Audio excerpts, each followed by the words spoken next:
Hello বন্ধুরা, আপনারা কেমন আছেন? আশা করছি ভালোই আছেন। আজকে আমি ক্লাস 10-এর ম্যাথমেটিক্সের পুনরালোচনা চ্যাপ্টারের অনুশীলনী R2 এর কোয়েকশন নাম্বার 1 থেকে 6 পর্যন্ত করব। তো ফার্স্ট কোয়েকশন হচ্ছে, নিম্নের সংখ্যাগুলোর বর্গ সংখ্যার একক স্থান কী হবে? নাম্বার 1 272। 272 এর যেহেতু এটাতে বলছে একক স্থান কী হবে, 272 এর একক স্থান 2 হবে। 2 এর বর্গ করলে 2 এর বর্গ অর্থাৎ 2 পূরণ 2 4, অর্থাৎ বর্গ সংখ্যার একক স্থান হবে 4। 79 এর একক স্থান অর্থাৎ 9, 9 এর বর্গ হবে 9 × 9 = 81। 81 এর মধ্যে 1 একক স্থানে পড়বে, অতএব আনসার হবে 1। এটাতে 400 এর একক গড়ে 0, 0 এর বর্গ 0 হবে, অর্থাৎ একক স্থানে 0। 4 নম্বর 2637 এর একক স্থানে 7, 7 এর বর্গ করলে 49 হবে। 49 এর একক স্থান হচ্ছে 9, অর্থাৎ এর বর্গ করলে একক স্থান হবে 9। 2 নম্বর প্রশ্ন হচ্ছে, নিম্নের সংখ্যাগুলো পূর্ণবর্গ না হওয়ার কারণ কি? পূর্ণবর্গ না হওয়ার কারণ কি? এর মানে এগুলির সংখ্যা পূর্ণবর্গ নয় সংখ্যা। তো কারণ হলো, যেমন পূর্ণবর্গ সংখ্যা হলো 2 এর বর্গ করলে 4 পেলাম, 4 একটি পূর্ণবর্গ সংখ্যা। 3 এর বর্গ করলে 9 পাবো, 9 একটি পূর্ণবর্গ সংখ্যা। ঠিক একইভাবে 4 এর বর্গ করলে 16, 16 একটি পূর্ণবর্গ সংখ্যা। এখন আমরা দেখব পূর্ণবর্গ সংখ্যার এককের স্থানে কি আছে। 0 1 4 5 9, তার মানে 0 1 4 5 6 9 এককের করে থাকলে এটি পূর্ণবর্গ সংখ্যা হবে, এবং যেগুলি নেই এগুলি থাকলে একক স্থানে পূর্ণবর্গ সংখ্যা হবে না। এখন আমরা দেখব 1057, এখানে 7 আছে, তার মানে এটি পূর্ণবর্গ হবে না। আনসার হবে, কারণ এককের স্থানে 7 আছে। দ্বিতীয় প্রশ্ন হলো 7928, এখানে এককের স্থানে 8 আছে। আমরা দেখব পূর্ণবর্গ না হওয়ার লিস্টে কী কী সংখ্যা আছে। এখানেও 8 আছে, তার মানে 8 থাকার কারণে এটি পূর্ণবর্গ হচ্ছে না। ঠিক একইভাবে 3 নম্বরটা হবে 222, 2 এর একক স্থানে 2 আছে, আর 2 থাকলে পূর্ণবর্গ সংখ্যা হবে না। হচ্ছে 640 এর এককের গড়ে 0 আছে। একক গড়ে 0 থাকলেও এটা 0 অযুগ্ম থাকার কারণে এটা পূর্ণবর্গ সংখ্যা হবে না। কারণটা হলো 0 এর সংখ্যা অযুগ্ম। যদি দুটো 0 থাকতো, অর্থাৎ যুগ্ম 0, তাহলে এটি পূর্ণবর্গ সংখ্যা হতো। হচ্ছে, নিম্নের সংখ্যাগুলোর বর্গ কত হবে? এখানে 1 নম্বর প্রশ্ন দিয়েছে 19, 19 এর বর্গ কী হবে? 19 এর বর্গ অর্থাৎ 19 পূরণ 19,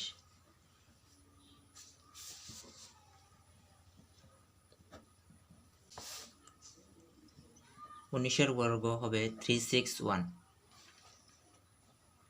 দ্বিতীয় নম্বর প্রশ্ন হচ্ছে 37 এর বর্গ কত হবে?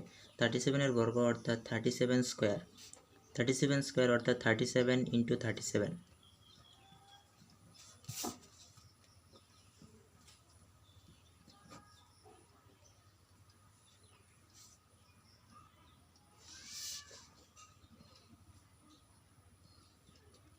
এর বর্গ হবে 1369। ঠিক একইভাবে 53 এর বর্গ বার করতে হলে আমরা করব 53 স্কোয়ার, অর্থাৎ 53 × 53 = 2809। ঠিক একইভাবে 78 এর বর্গ যখন আমরা করব, তখন 78 স্কোয়ার দিয়ে, অর্থাৎ 78 × 78, এর আনসার হবে 6084।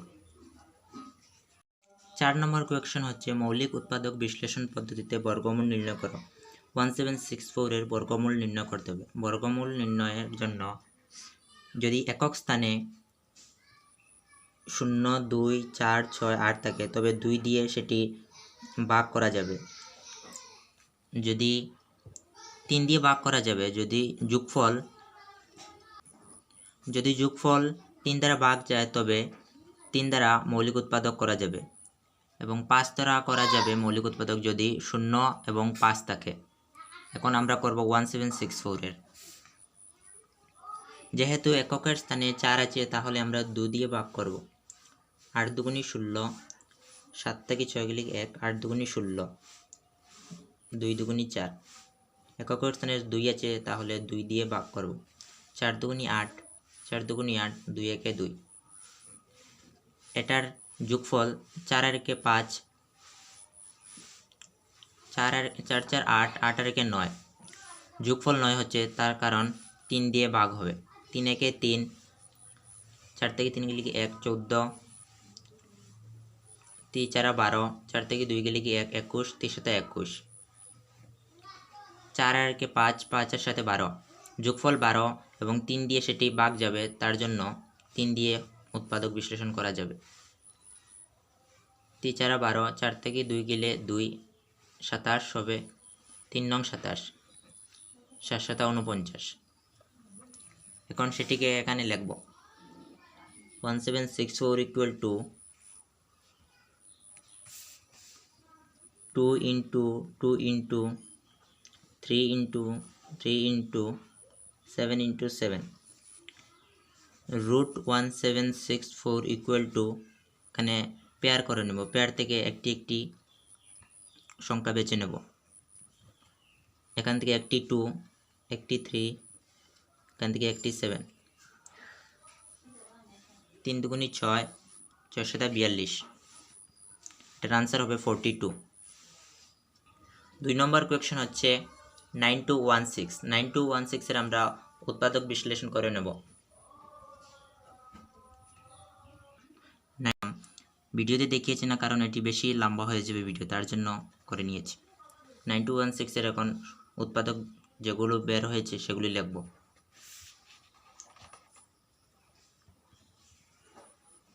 এখন 9216 এর বর্গ করব, বর্গমূল বার করব। বর্গমূল বার করার জন্য সেটি থেকে জোড়া বেছে নেব। এখন এই জোড়া থেকে অক্ষরগুলি লিখব, সংখ্যাগুলি লিখব।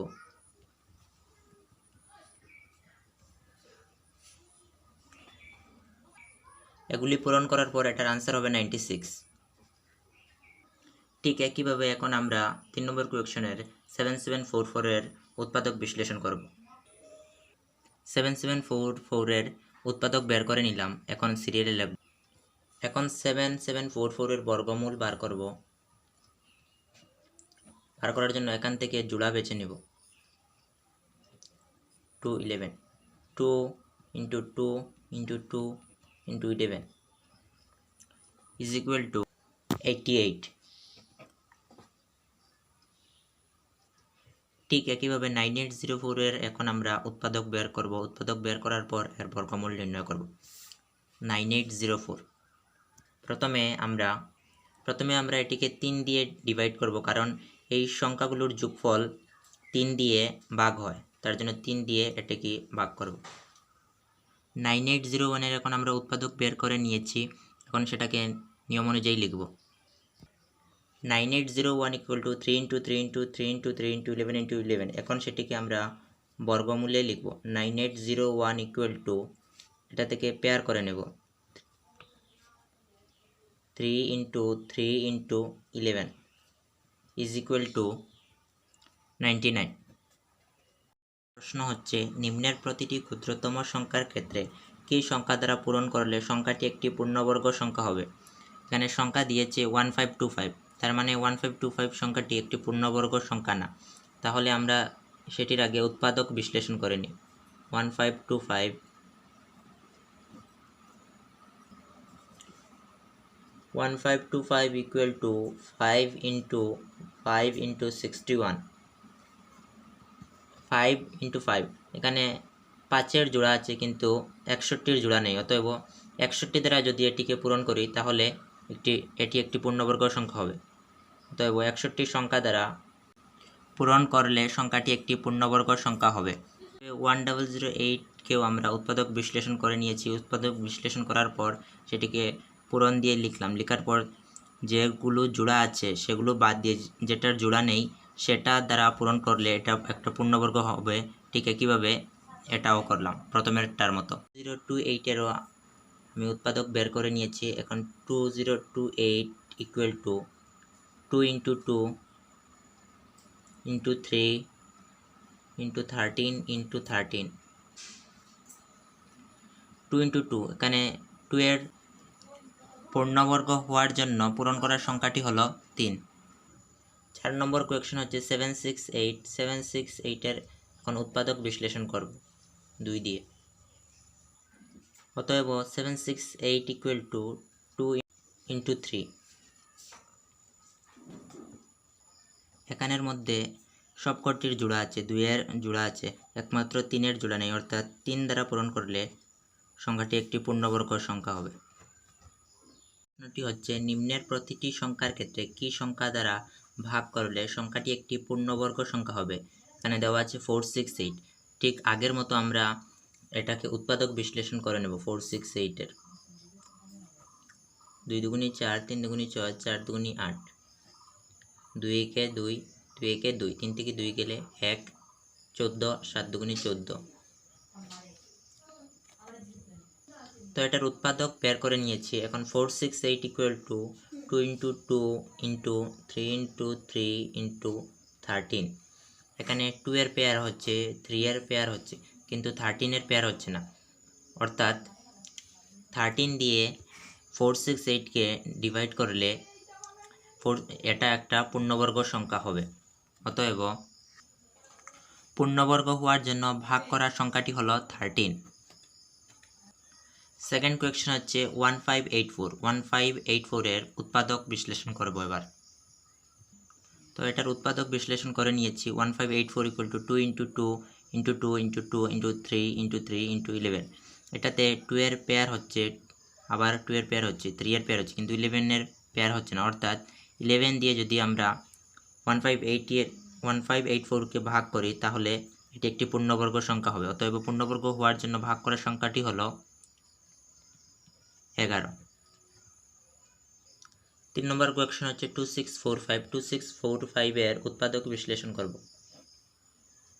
2 কে 2, সরি এটা 2 দিয়ে হবে না, 5 দিয়ে করতে হবে। 5 × 5 = 25, 6 থেকে 5 গেলে 1, 14, 5 দুগুণি 10, 14 থেকে 10 গেলে 4, 45, 5 নং 45। এটা 23 দিয়ে ডিভাইড হবে। অতএব 2645 ইকুয়াল টু 5 × 23 × 23। এখানে 23 এর পেয়ার হচ্ছে, কিন্তু 5 এর পেয়ার হচ্ছে না, অতএব পূর্ণবর্গ হওয়ার জন্য ভাগ করার সংখ্যাটি হলো 5। নেক্সট কোয়েকশন হচ্ছে 1620। 1620-এর প্রথমে আমরা উৎপাদক বিশ্লেষণ করে নেব আগের মতো। 1620-এর উৎপাদক বিশ্লেষণ করে নিয়েছি। এবার এটাকে পূরণ দিয়ে লিখেছি। এখানে দেখা যায় 2 এর পেয়ার আছে, 3 এর পেয়ার আছে, আবার 3 এর পেয়ার আছে, কিন্তু 5 এর পেয়ার নেই, অর্থাৎ 5 দিয়ে পূরণ করলে, পূর্ণবর্গ হওয়ার জন্য ভাগ করার সংখ্যাটি হলো 5। Thanks for watching.